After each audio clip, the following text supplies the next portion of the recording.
दोस्तों, आप सब कैसे हो। आई होप सो कि आप सब अच्छे ही होंगे। फ्रेंड, जैसा कि आप सब जानते हैं, मैं चैनल एग्जाम पॉइंट में मैंने बिहार स्पेशल किया है। बिहार स्पेशल में मैंने अब तक 20 से 21 टॉपिक्स को कवर करके अपने चैनल एग्जाम पॉइंट पे डाल रखा है। आप जाके देख सकते हैं। जितने भी टॉपिक मैंने डाला है बहुत ज़्यादा इंपॉर्टेंट है हर एग्जामिनेशन को लेकर। बिहार के जितने भी आगामी परीक्षा आने वाले हैं, जैसे CDPO, BPSC, ये अदर और भी एग्जाम आने वाले हैं, उन सब के लिए बहुत ही ज़्यादा इंपॉर्टेंट टॉपिक है, जिस टॉपिक को मैंने कवर करके अपने चैनल एग्जाम पॉइंट पे डाल रखा है।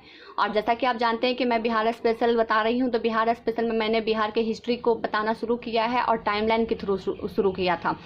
इससे पहले मैंने एक टाइमलाइन बता चुकी हूँ, जिसमें मैंने आपको जितने भी इस ईसापुर में घटनाएं हो चुकी है, यानी BC में जितनी भी घटनाएं हो चुकी हैं, टाइमलाइन के थ्रू मैंने बिहार के हिस्ट्री के बारे में पूरी की पूरी जानकारी आपको दे दी हूँ।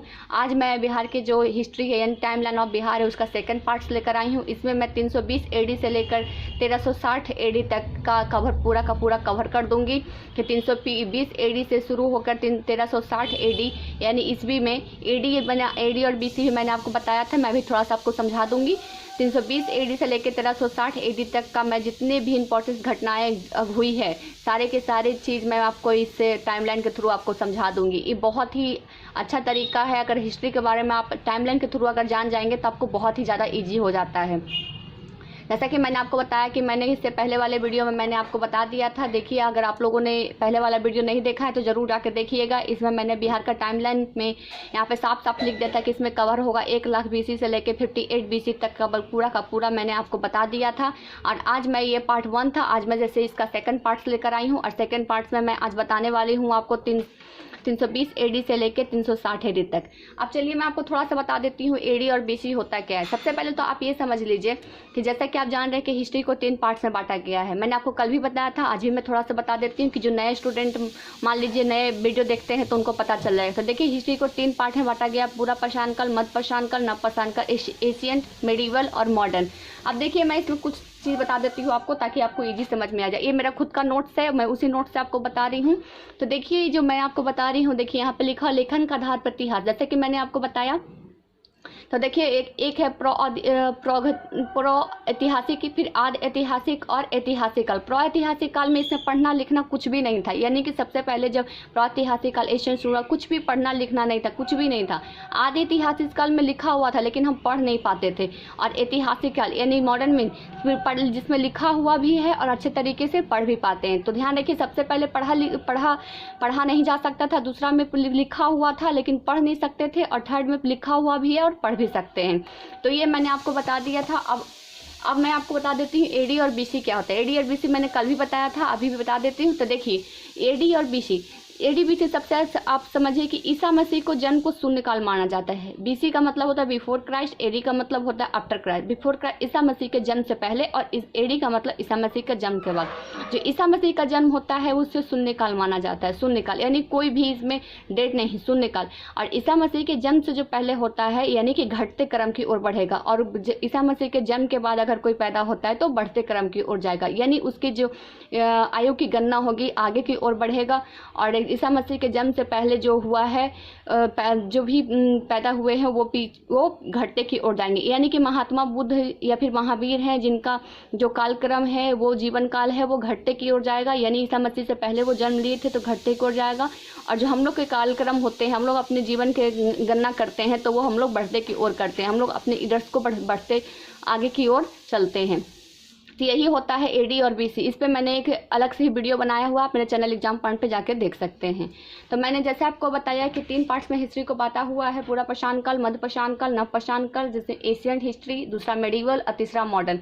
एशियंट मैंने आपको बताया, एशियंट के टाइम पे कुछ भी लिखा हुआ नहीं था, और मेडिवल के टाइम पे लिखा हुआ था लेकिन हम लोग पढ़ नहीं पाते थे। लेकिन नव पाषाण काल में यानी कि मॉडर्न में पढ़ा हुआ भी, लिखा हुआ भी है, और उसको हम लोग अच्छे तरीके से पढ़ पाते हैं। तो आज मैं जो टाइमलाइन में बताने वाली हूँ आपको, और एक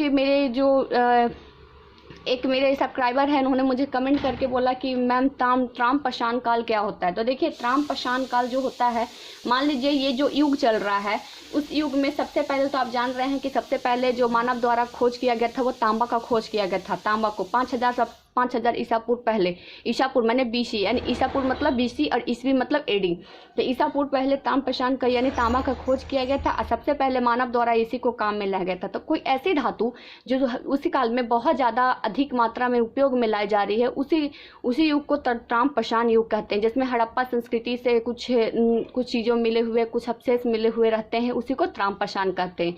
और अगर आप अच्छे तरीके से जानना चाहते हैं तो गूगल पे जाइए, सर्च करिएगा, आपको अच्छे तरीके से समझ में आ जाएगा। मैंने आपको बहुत ही ईजी तरीके से समझा दिया है, फिर भी आपको समझ में नहीं आएगा तो आप गूगल पे जाके सर्च करके आप समझ सकते हैं और बुक से भी आप मदद ले सकते हैं।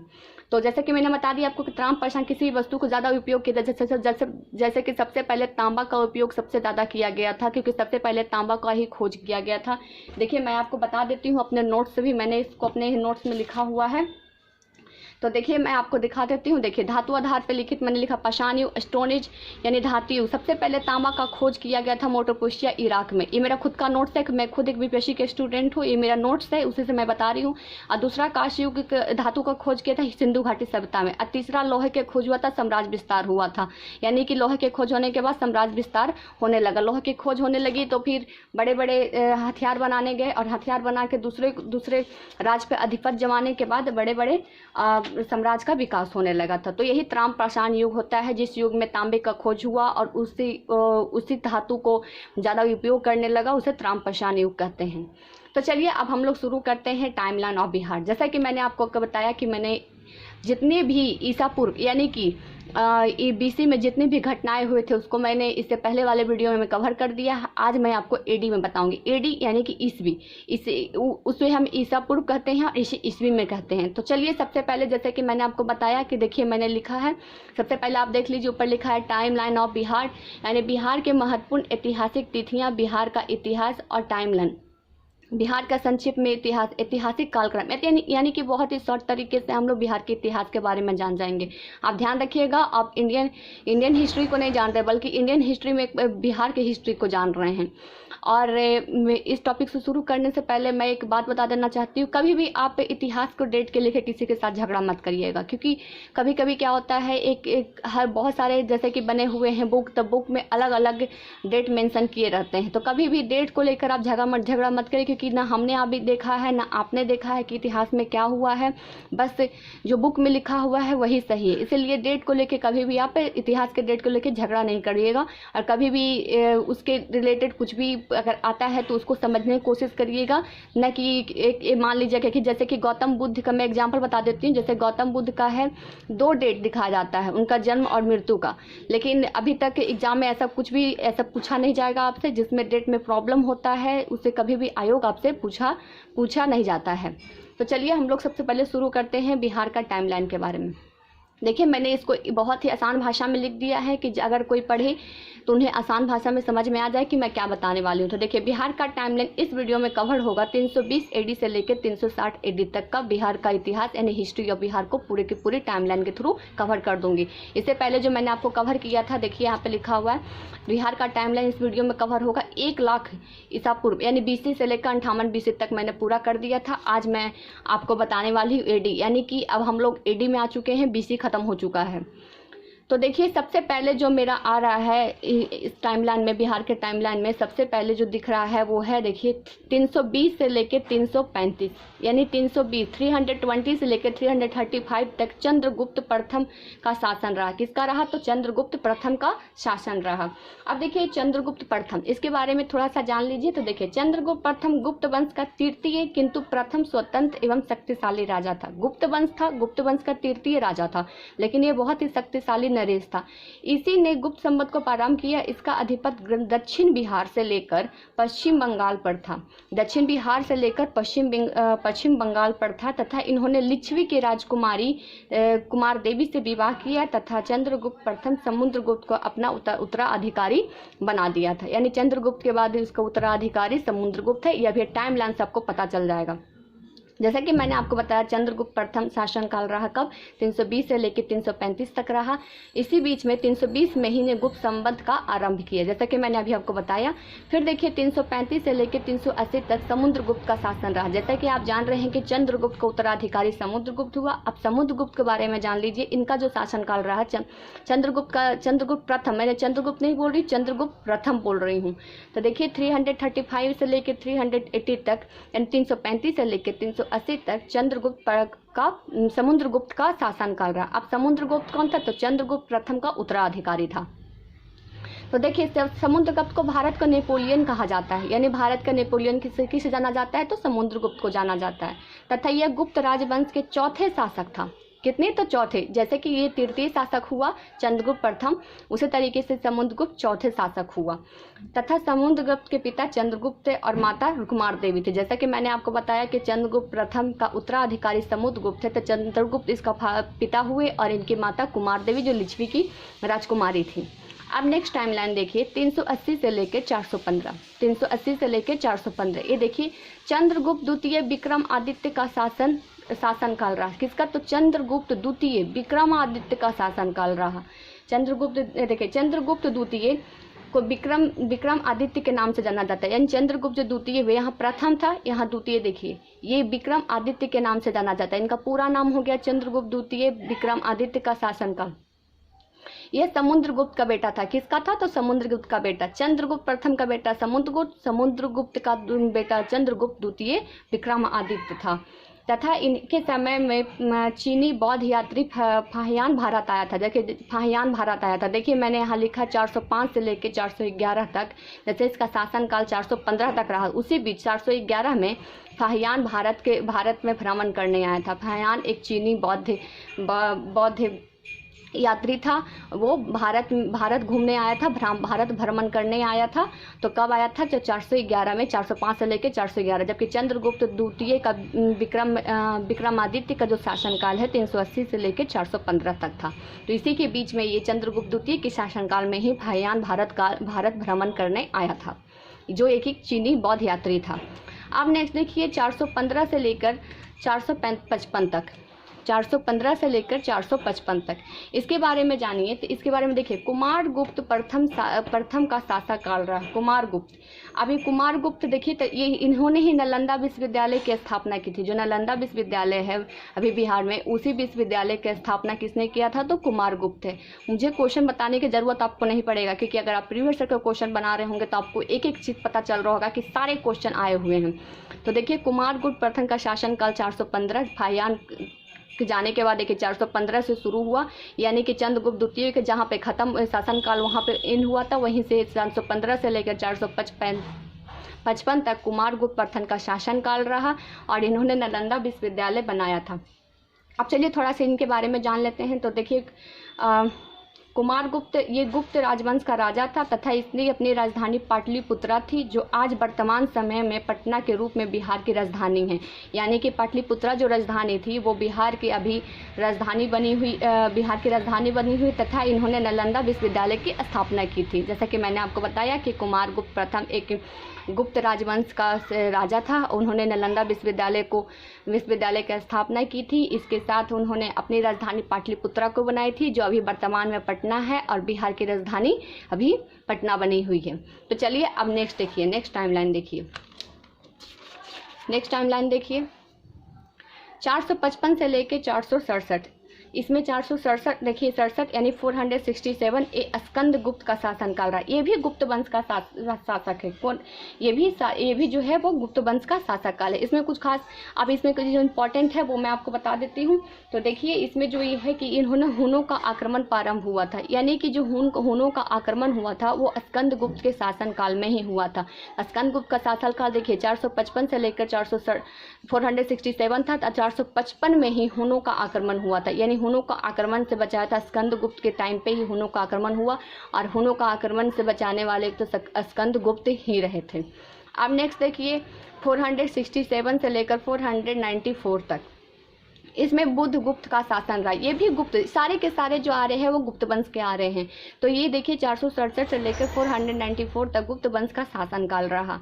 अब इसी में नेक्स्ट देखिए, नेक्स्ट टाइमलाइन देखिए 495 से लेकर 510 तक, 495 से लेकर 510 तक भानुगुप्त का शासनकाल रहा। भानुगुप्त ये भी सारे के सारे गुप्त वंश के शासक थे और बहुत ही अच्छे और बहुत ही सीधे साधे शासक थे। ज़्यादा झगड़ालू वाले शासक नहीं थे, बिल्कुल सीधे थे। इनके जो जब राज्य थी तो बहुत ही शांति प्रिय राज्य थे और शांति प्रिय राजा हुआ करते थे। अब देखिए नेक्स्ट जो आ गया वो आ गया 510 देखिए भानुगुप्त का शासनकाल था, तो 510 में गुप्त साम्राज्य का अंत हो गया। यानी कि जब भानुगुप्त था उसी वक्त गुप्त साम्राज्य का अंत हो गया था। और जो गुप्त साम्राज्य का था उसमें जो अंतिम शासक था गुप्त साम्राज्य का, जो सबसे अंतिम शासक, उसके बाद कोई भी शासक नहीं बना, वो था जीवित गुप्त द्वितीय। मैं आपको बुक में भी दिखा देती हूँ ताकि आपको पता नहीं चल जाएगा। तो देखिए मैंने यहाँ लिखे जीवित गुप्त द्वितीय अंतिम शासक था। अब देखिए यहाँ आ गया, अब आ गया नेक्स्ट जो टाइमलाइन आ गया 530 आ गया मगध के परवर्ती गुप्त शासक वंश का उत्कर्ष। मगध में जो परवर्ती गुप्त वंश थे उसका वंश का उत्कर्ष हो गया। और इसी में युवांग चौहांग बिहार की यात्रा की। 335 में ही युवांग चौहांग बिहार की यात्रा पे गई। अब युवांग चौहांग कौन थे, तो देखिए युवांग चौहांग के बारे में आपको मैं थोड़ा सा बता दूंगी। पहले आप सारे के सारे देख लीजिए, उसके बाद आप देखिए नेक्स्ट जो टाइमलाइन आ रहा है, जितने भी यात्री आए हैं बिहार में भ्रमण के लिए, मैं उनके बारे में लास्ट में आपको बता दूंगी। अब देखिए नेक्स्ट टाइमलाइन आया है 673। इसमें इतिंगिस ने बिहार की यात्रा की। थोड़ा सा नाम अजीब सा है तो इसमें आप पढ़िएगा ढंग से। 673 जो टाइमलाइन है उसमें इतिसिंह ने बिहार की यात्रा की थी। अब नेक्स्ट देखिए 750 से लेकर 1175। अब देखिए डायरेक्टली यहाँ पे आ गया 750 से 1175, यानी एक बहुत ही ज़्यादा लंबा टाइमलाइन है। देखिए बहुत ज़्यादा लंबा समय है। 750 से लेकर 1175 में पाल वंश का शासनकाल रहा। किसका, तो पाल वंश का शासनकाल रहा। ये पाल वंश का संस्थापक थे गोपाल थे। कौन थे, तो गोपाल। इसके बारे में आप नीचे देखिए, इस शासनकाल आप याद रखिए, इसी से रिलेटेड सारे के सारे नीचे में आएंगे। फिर देखिए 750 से लेकर 770, ये देखिए शासनकाल पूरा जो मैंने आपको बताया, इस शासनकाल यानी जितना भी शासनकाल रहा पाल वंश का वो पूरा का पूरा यहाँ पे है। तो इसमें आप हड़बड़ाइएगा नहीं कि मैम यहाँ पे अपने 1175 दिए फिर यहाँ से 770 शुरू करें, तो नहीं, मैंने आपको पूरा से पाल वंश का बता दिया कि पाल वंश का शासनकाल पूरा 750 से लेकर 1175 तक रहा। अब उसी के बीच में क्या क्या हुआ उसके बारे में फिर मैंने नीचे बताया है आपको। देखिए 750 से लेकर 770 तक गोपाल का शासनकाल रहा। गोपाल जो मैंने बताया कि पाल वंश के संस्थापक गोपाल थे, तो ये गोपाल का शासक रहा। और इसी टाइम देखिए अदंतपुरी बिहार की स्थापना की। अब देखिए इस पाल वंश के बारे में थोड़ा सा जान लीजिए। तो देखिए ये मध्यकालीन उत्तर भारत का सबसे शक्तिशाली और महत्वपूर्ण साम्राज्य माना जाता है। उत्तर भारत का बहुत शक्तिशाली और महत्वपूर्ण साम्राज्य माना जाता है। तथा पाल वंश के काल में बौद्ध को बहुत बढ़ावा मिला था, यानी बौद्ध धर्म को बहुत बढ़ावा मिला था तथा संरक्षण मिला था। जो बौद्ध धर्म थे, बौद्ध धर्म को बहुत ही ज़्यादा पाल वंश के टाइम पे बहुत ज़्यादा बढ़ावा मिला, यानी उनको बहुत ज़्यादा फैलाया गया और उनके संरक्षण भी किया गया था। और गोपाल के ही देखिए यहाँ अदंतपुरी में बिहार की स्थापना की थी। तो देखिए इसके बारे में से अब थोड़ा सा गोपाल संस्थापक हैं पाल वंश के, तो देखिए इसके बारे में थोड़ा जान लीजिए। गोपाल ने बंगाल में एक स्वतंत्र घोषित किया था। इसी दौरान उसने अदंतपुरी बिहार शरीफ में एक मठ तथा विश्वविद्यालय का निर्माण किया। बिहार में जैसे मठ आप जानते हैं, बौद्ध भिक्षुओं का रहने वाली जगह मठ या विश्वविद्यालय, उसके अलावा विश्वविद्यालय का अदंतपुरी बिहार में स्थापना। अदंतपुरी है कहाँ, तो ये बिहार शरीफ में है। बिहार का जो राज्य है, बिहार में जितने भी राज्य हैं उनमें से एक बिहार शरीफ राज्य में, बिहार शरीफ जिले में अदंतपुरी बिहार का स्थापना किया गया। किसके द्वारा किया गया, तो गोपाल के द्वारा। गोपाल कौन थे, तो पाल वंश के संस्थापक थे। अब आप देखिए नीचे आ गया आपको धर्मपाल में देखिए धर्मपाल का शासनकाल देखिए गोपाल का शासनकाल 770 तक, उसी के बीच गोपाल के बाद कौन आते हैं, तो धर्मपाल। अब धर्मपाल के बारे में जानिए। तो देखिए धर्मपाल 770 से लेके 810 तक धर्मपाल का शासनकाल रहा है। किसका रहा, तो धर्मपाल का। अब देखिए धर्मपाल के बारे में, एक गोपाल का बाद उनका पुत्र था, गोपाल का पुत्र था। किनका पुत्र था, तो ये गोपाल का पुत्र धर्मपाल था। ध्यान रखिएगा, यह 40 वर्ष तक शासन किया। कितने वर्ष तक तो 40 वर्ष तक शासन किया। यह बौद्ध धर्म के धर्मावलंबी था, यानी कि बौद्ध धर्म को मानता था, बौद्ध धर्म के समीप बहुत ज़्यादा इनका झुकाव था धर्मपाल का। इसने काफ़ी मठ और बौद्ध भी बनाए थे, यानी कि बहुत सारे बौद्ध को ठहरने के लिए बहुत सारे मठ को बनाए थे। इन्होंने भागलपुर जिले में विक्रमशिला विहार की स्थापना की, जो विक्रमशिला विश्वविद्यालय है उसका स्थापना की। किसका? विक्रमशिला विश्वविद्यालय की स्थापना की थी, तो धर्मपाल ने की थी। ये क्वेश्चन आया हुआ है प्रीवियस ईयर का क्वेश्चन बैंक, आप देख लीजिए, आपको एक एक चीज़ पता चल जाएगा कि जो भी मैं बता रही हूँ सारे के सारे क्वेश्चन आए हुए हैं। अब नेक्स्ट देखिए, जैसे कि मैंने आपको बताया था कि धर्मपाल ही विक्रमशिला विहार की स्थापना की, और धर्मपाल गोपाल का पुत्र था, यानी गोपाल के बाद धर्मपाल ने उनके राज्य को संभाला था। ये सारे के सारे जो पाल वंश के आ रहे हैं, सारे के सारे जो आ रहे हैं पाल वंश के आ रहे हैं। जब भी पीछे किसी के नाम के पीछे पाल लगा हो, पाल वंश के। देखिए यहाँ गोपाल पाल वंश के थे, धर्मपाल पाल वंश के। अब देखिए 810 से 855, यानी कि जब धर्मपाल का शासनकाल खत्म हो गया, उसके बाद जो शासनकाल आया, देखिए 810 से 855, तो ये था देवपाल का शासनकाल। किसका रहा? तो देवपाल का शासनकाल रहा।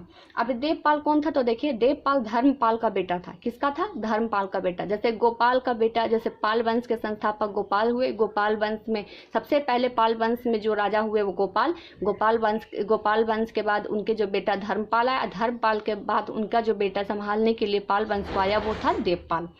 यह अपने पिता के बनाए गए नीतियों पर ही काम करता रहा तथा इसी समय पालकालीन संस्कृति को बढ़ावा मिला। यानी पालकालीन जो संस्कृति थी, जो सबसे ज़्यादा बढ़ावा मिला, तो किसके टाइम पे मिला? तो धर्मपाल के टाइम पे पालकालीन संस्कृति को बहुत प्रगति हुई। जैसा कि आप जान रहे हैं कि ये गोपाल जो पाल वंश था, पाल वंश बौद्ध एक बहुत ही अच्छे धर्मावलंबी था और साथ साथ में संरक्षण किया करता था। इनके गोपाल के ही टाइम में, यानी पाल वंश के टाइम पे ही बौद्ध धर्म बहुत ही ज़्यादा आगे की ओर गया था। और उसी टाइम में देवपाल जो धर्मपाल का बेटा था, जो पालकालीन संस्कृति की प्रगति किया था। और कब? तो धर्मपाल के बाद आया था 1810 में धर्मपाल का शासनकाल खत्म हो गया। उसी टाइम 1810 से 1855 तक देवपाल का शासन शुरू हो गया था। अब चलिए नेक्स्ट पॉइंट देख लीजिए, नेक्स्ट टाइमलाइन। अब देखिए यहाँ नारायण पाल का शासनकाल रहा। नारायण पाल, ये सारे के सारे जो आ रहे हैं वो पाल वंश के ही आ रहे हैं, इसलिए देखिए नारायण वंश का शासनकाल रहा 858 से 912, यानी कि 858 से लेकर 912 तक नारायण पाल का शासनकाल रहा है। ये भी बहुत ही शांतिप्रिय राजा थे और शांतिप्रिय ही साम्राज्य की स्थापना की थी और उसके बाद अपना राजपाट देखा था। इसमें कुछ खास नहीं था। अब देखिए नेक्स्ट टाइम लाइन 912 से 936, यहाँ 912 में नारायण पाल का शासनकाल खत्म हो गया। उसी वक्त से शुरू हुआ 1912 से लेकर राज्यपाल का शासनकाल शुरू हो गया। ये सारे के सारे जो आ रहे हैं वो पाल वंश के आ रहे हैं। आप देखिए नेक्स्ट 1095 से लेकर 1197 तक, जैसे सेन वंश बिहार का शासनकाल रहा। 1197 से मैंने यहाँ आपको बता दिया था, एक लाइन में आपको बताया था 1175 तक पाल वंश का रहा था। अब देखिए यहाँ पर एक साथ मैंने आपको 1095 से लेकर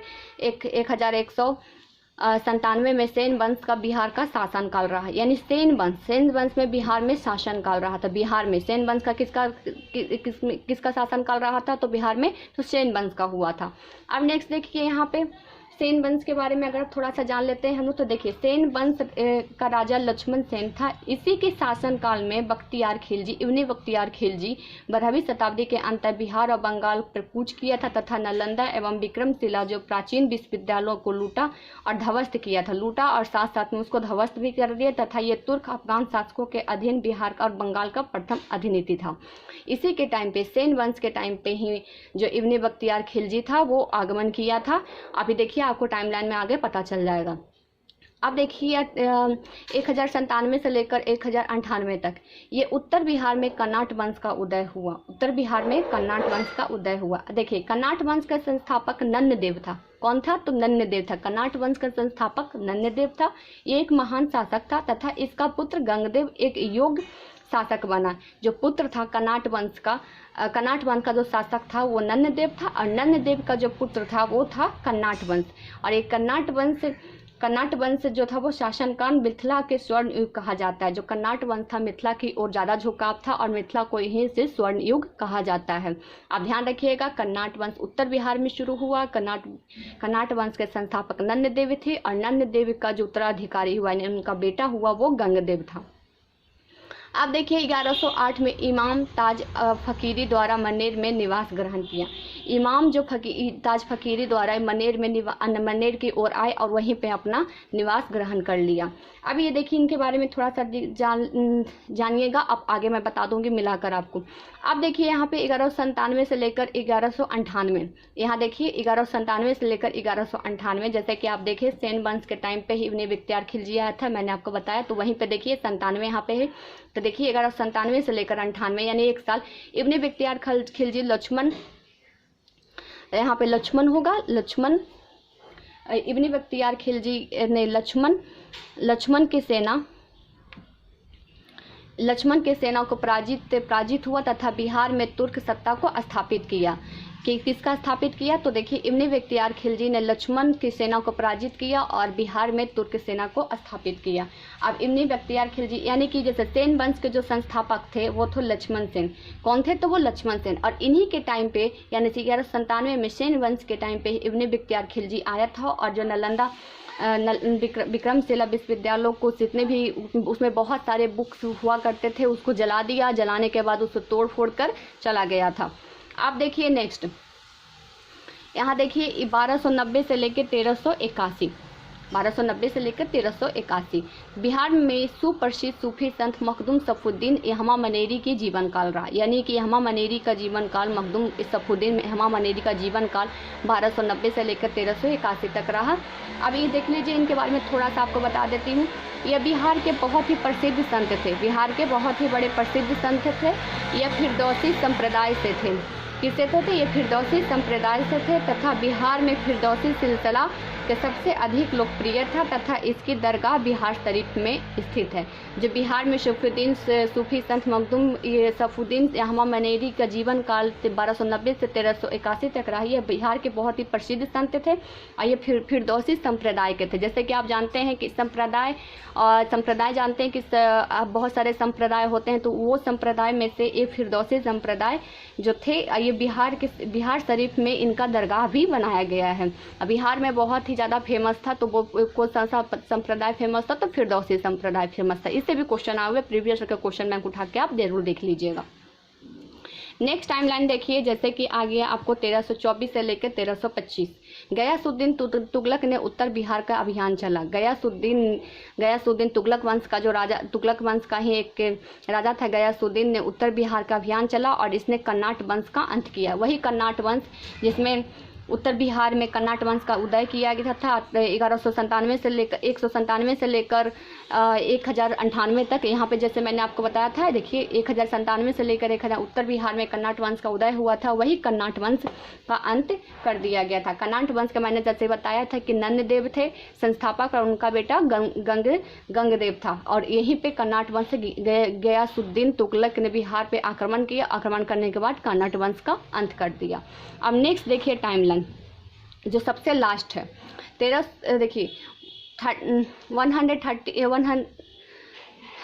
1359 से लेकर 60 तक 1359 से लेकर 60 तक फिरोज शाह ने बिहार का अभियान चला।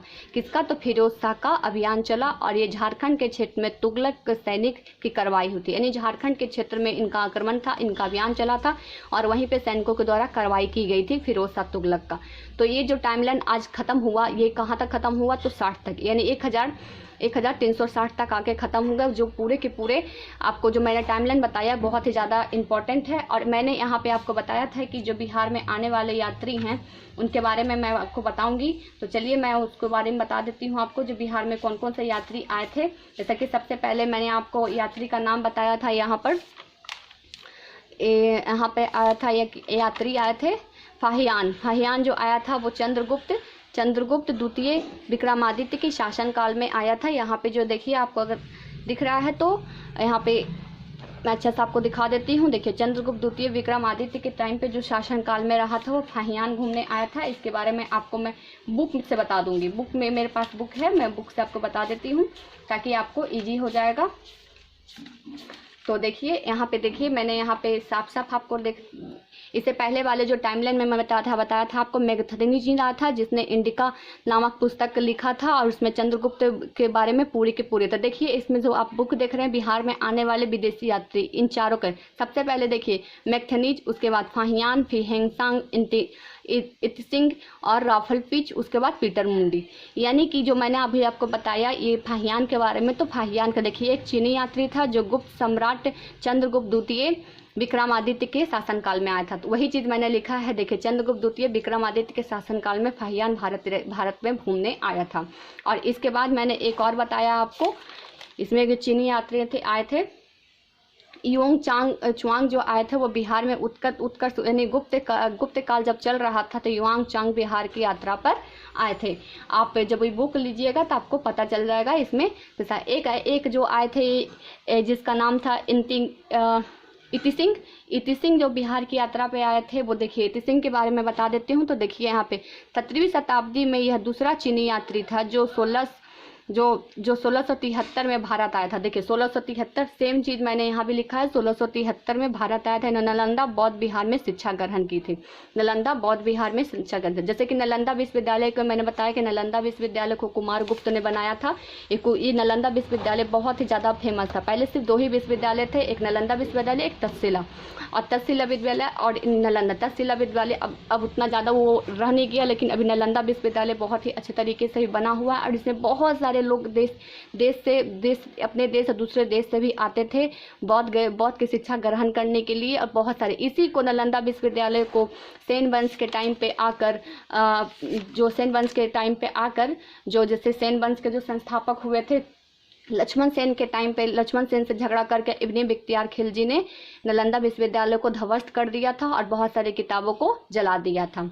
तो चलिए फ्रेंड्स, आज आपको मैंने बिहार के जो टाइमलाइन था वो 320 एडी से लेकर 360 एडी तक का पूरा मैंने आपको कंप्लीट करवा दिया। ये बहुत ही ज़्यादा इम्पोर्टेंट है। इससे पहले मैंने आपको कंप्लीट करवाया था 1 लाख BC से लेकर 58 BC तक। आज मैं 320 एडी से लेकर 360 एडी तक पूरा का पूरा कंप्लीट करवा दिया है। वीडियो बहुत लंबा हो रहा है क्योंकि इसमें बहुत सारी चीज़ को मुझे बताना पड़ रहा है, फैक्ट्स को, लेकिन आप लोग ज़रूर देखिएगा क्योंकि ये टाइमलाइन अगर आप जान गए तो आपको मैं आपको बता रही हूँ 90% क्वेश्चन आपका बिहार हिस्ट्री से छूटेगा नहीं। बिहार हिस्ट्री में आप 90% तक सफिशिएंट हो जाएंगे। टाइमलाइन के देखने के बाद आपको पता चल जाएगा कि ये टाइमलाइन के थ्रू कि क्या इंपॉर्टेंट चीज़ हुआ है बिहार में, इसके बारे में। अब जो मेरा नेक्स्ट पार्ट्स होगा, जैसे कि आप जान रहे हैं सेकंड पार्ट है। इससे पहले मैंने 1000 BC से लेकर 58 BC तक, 1 लाख BC से लेकर 58 BC तक बताया था, वो फर्स्ट पार्ट था। ये सेकंड पार्ट है। अब जो शुरू होगा वो था 1504 से, यानी कि जो नेक्स्ट मेरा जो वीडियो आएगा इस पे जो पार्ट्स आएंगे, नेक्स्ट पार्ट्स आएंगे टाइमलाइन ऑफ बिहार पे, वो 1504 से आएंगे, जिसमें रहेगा सिकंदर लोदी में बिहार का आगमन, जिसमें रहेगा सिकंदर लोदी का बिहार में आगमन। 1504 से शुरू करूंगी और इसको मैं 1600 तक पूरा कंप्लीट करवाऊंगी नेक्स्ट पार्ट में। जैसे कि मैंने आपको बताया था कि इसमें 4 से 5 पार्ट्स आएंगे क्योंकि मैं 2020 तक के जितने भी इंपॉर्टेंट घटनाएं हुए हैं, यानी कि अभी तक जितने भी घटनाएं, सबको मैं टाइमलाइन के थ्रू अकॉर्डिंग आपको समझा दूंगी। तो चलिए फ्रेंड्स, आज के लिए इतना ही। अगर आपको मेरा वीडियो अच्छा लगता होगा, और जैसा कि मैंने आपको बताया था कि ये मेरा खुद का नोट्स है, मैं जो भी बता रही हूँ अपने नोट्स से बता रही हूँ। अगर इसमें कहीं भी कुछ भी खामियां रह गया हो तो आप मुझे भी कमेंट करके ज़रूर बताइएगा ताकि मैं भी उसको सुधार सकूँ। और मैं खुद एक BPSC का स्टूडेंट हूँ और ये मेरा खुद का नोट्स है। तो आज बिहार स्पेशल में मैंने बिहार के टाइमलाइन 1320 AD से 1360 AD तक का जितने भी बिहार में इंपॉर्टेंट घटनाएं हुए हैं उसके बारे में मैंने अच्छे तरीके से आपको बताने में सफल रही हूं और आप अच्छे तरीके से समझ भी जाएंगे। तो चलिए फ्रेंड्स, आज बिहार स्पेशल में इतना ही। अगर आपका मेरा वीडियो अच्छा लगता होगा तो ज़रूर इसे लाइक करिएगा, सब्सक्राइब करिए और शेयर ज़रूर करिएगा, ताकि आप जिस तरीके से आप मेरे वीडियो देखकर अच्छे तरीके से टाइमलाइन को जान रहे हैं उस तरीके से दूसरे भी स्टूडेंट जान पाएँ। और जो बिहार से दूसरे राज्य के स्टूडेंट हैं उनके लिए बहुत ही ज़्यादा इम्पोर्टेंट हो जाएगा। जैसे कि मैंने आपको बताया था कि बिहार का जो सिलेबस है बहुत ज़्यादा बड़ा नहीं है। आप बहुत ही अच्छे तरीके से एक मंथ में आप इसको अच्छे तरीके से कर सकते हैं। तो इसीलिए मैंने आपको टाइमलाइन के थ्रू बिहार के जितने भी इम्पोर्टेंट घटना हिस्ट्री में हुए सब के साथ बता दूंगी, ताकि आपको PT एग्जामिनेशन में 90% क्वेश्चन आपको सॉल्व हो जाएंगे इस टाइमलाइन से।